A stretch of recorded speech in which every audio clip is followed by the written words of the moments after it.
There's no reason that opera today cannot have the same importance that it had through the last 4 centuries.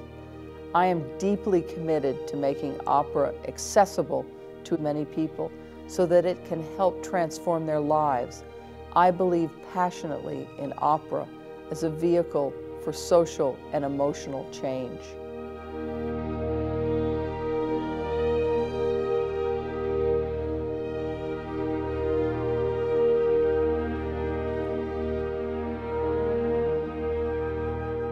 I was very fortunate. I came from a family who loved theater and music, and I'm sure that's why I ended up being a director. My mother was an actress. My father started as an actor and became a businessman.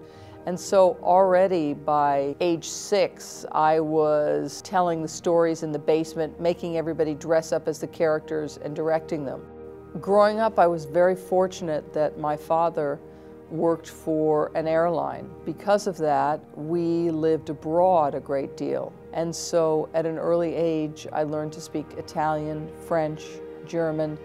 And then when I was in university, I took a year abroad in Russia, and so I learned Russian while I was there. So having those languages and that facility with different cultures has been part of my whole DNA and way of working, and has allowed me to work in practically every continent by now.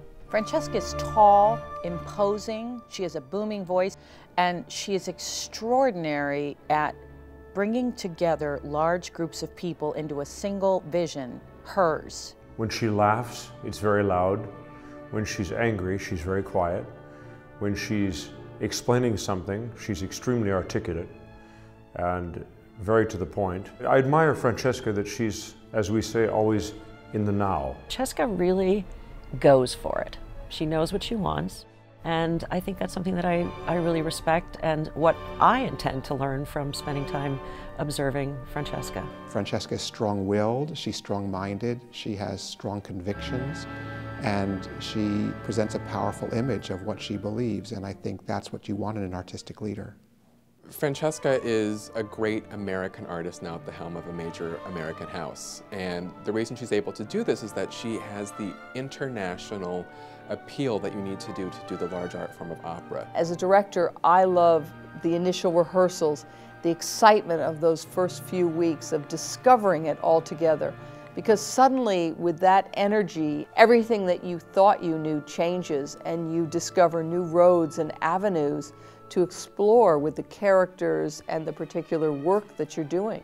I remember first going into rehearsals, I was a little nervous because of her reputation, but she challenges us and then also allows us to rely on what we have already. And she never really says, I want you to do this, I want you to do that. She asks questions, and she actually likes for you to ask questions as well. She knows what she wants, and she knows where the show needs to be, but she's really happy with supporting all the other artists in order to get there. We're lucky to have someone who doesn't just lead, but also leads by listening to great ideas and trying to incorporate them into her own vision.